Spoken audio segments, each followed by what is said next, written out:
Olá, alunos, tudo bem? Vamos começar então a nossa disciplina Como Ler os Clássicos. O que eu quero fazer com vocês agora é pensar um pouco sobre quais são os requisitos para se ler um texto de história da filosofia e pensar então também um pouco, primeiro, o que está envolvido na leitura filosófica e, segundo, o que torna um texto filosófico interessante e diferente. E assim a gente vai responder também provavelmente a pergunta o que é um clássico da história da filosofia. Quando a gente começa a falar em livros e em leitura, por um lado todo mundo sabe o que significa ler. As pessoas fazem piada porque existe um livro que se chama Como Ler um Livro. Bom, se você sabe como ler um livro, você não precisa de um livro para isso. Mas não é totalmente verdade.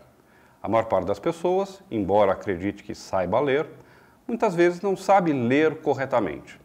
A gente precisa muitas vezes aprender a ler.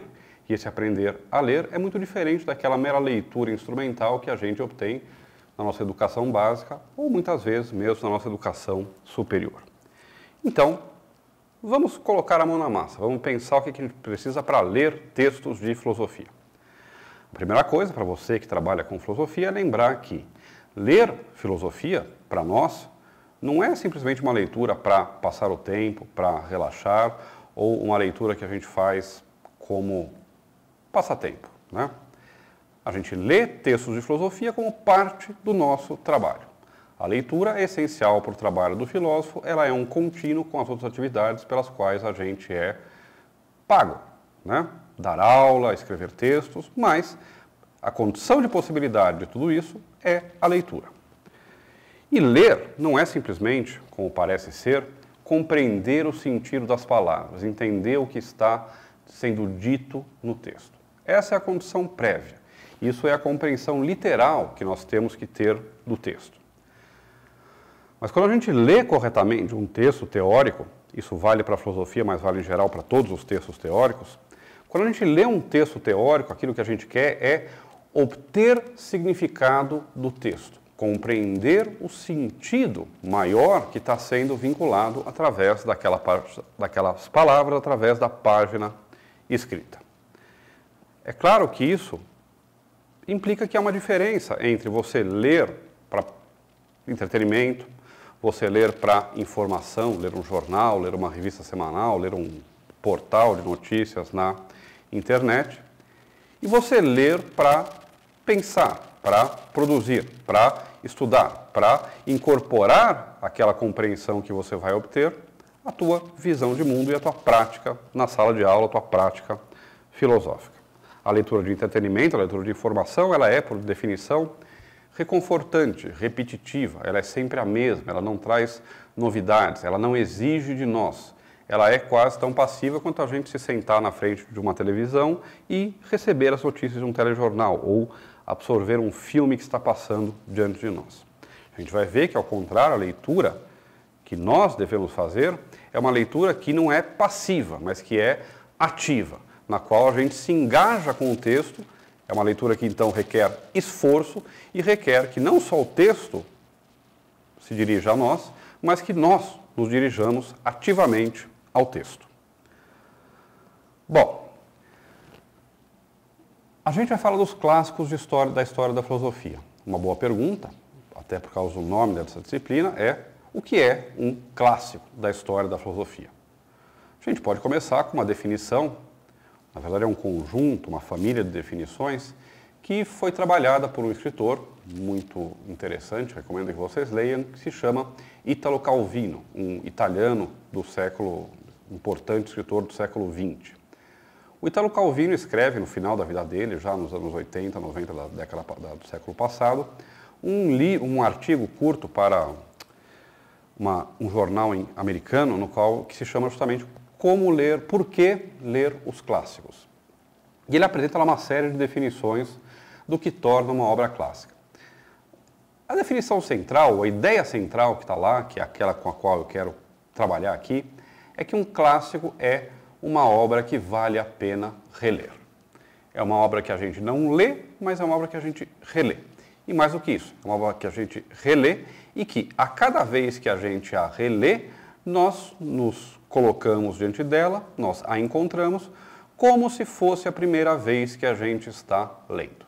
Em outras palavras, o que caracteriza um clássico em literatura, enfim, em outras áreas, mas sobretudo na filosofia, é o fato, então, de que um clássico é uma obra que a gente deve reler continuamente, uma obra que a gente deve reler o tempo todo, né?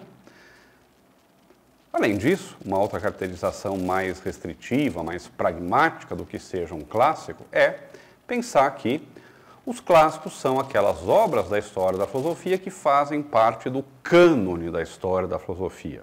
O cânone da história da filosofia é basicamente aquele conjunto justamente de obras que a gente considera dignas de serem estudadas pela sua qualidade ou pela sua importância dentro da história da filosofia. Existem obras que a gente não discute que são indispensáveis, que são clássicos da filosofia. A República do Platão, a Cidade de Deus do Agostinho, as Meditações Metafísicas do Descartes ou o Ser e Tempo do Heidegger, digamos. Mas, além disso, a gente tem que pensar que a ideia de cânone não é uma ideia impositiva ou restritiva, ou, como vamos dizer às vezes, imperialista, porque ela impõe certas obras. A própria ideia de cânone implica que possa haver uma revisão do cânone, com a introdução progressiva de novas obras, em desuso de algumas outras, a incorporação de textos que não faziam parte originalmente desse conjunto de obras que devem serem lidas, a aproximação e a incorporação, então, por exemplo, de obras que são de natureza não necessariamente filosófica, literária, de economia, de psicologia, ao cânone da filosofia. Mas existe um conjunto de obras que a gente considera essenciais para se fazer filosofia. Na prática docente, são normalmente essas as obras com as quais a gente trabalha em sala de aula. São essas obras que, mesmo que não apareçam citadas no texto que a gente está trabalhando, estão informando, dando conteúdo, dando um pano de fundo àquela reflexão que a gente quer propor ao aluno. Então é dispensável que a gente conheça essas obras. Bom,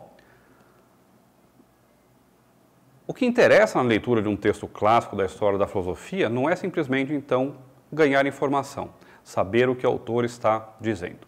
O que interessa é fazer uma leitura que force-nos a reavaliar as nossas crenças e que nos apresente o desconhecido. E é isso que as obras filosóficas fazem, desde que a gente se aproxime delas fazendo uma boa leitura. E uma boa leitura, é uma boa regra para vocês seguirem, é aquela leitura que nos deixa com a impressão de que a obra tem muito mais a dizer para nós do que aquilo que ela disse para a gente, do que aquilo que a gente entendeu dela. É uma obra que exige que a gente, ao terminar a leitura, tenha a vontade, tenha o desejo, tenha a necessidade de voltar e retomar essa leitura para que a gente possa, de fato, então, compreender o sentido completo daquela obra. Uma pergunta que nós temos que fazer, então, é como tem que ser essa leitura para que os livros nos ensinem de fato. A primeira regra que nós temos que ter em mente é que, por definição, uma boa obra filosófica está além da nossa compreensão. Ela é, por definição, mais difícil do que aquilo que nós podemos dar naquele momento. Ela exige de nós mais do que aquilo que nós sabemos. Se você lê uma obra onde você sabe tudo o que está sendo dito, onde você concorda com tudo, onde você entende com tudo, das duas uma. Ou não é uma boa obra, ou, o que talvez mais provável, você não está entendendo totalmente qual é o sentido, qual é o ponto específico daquela obra.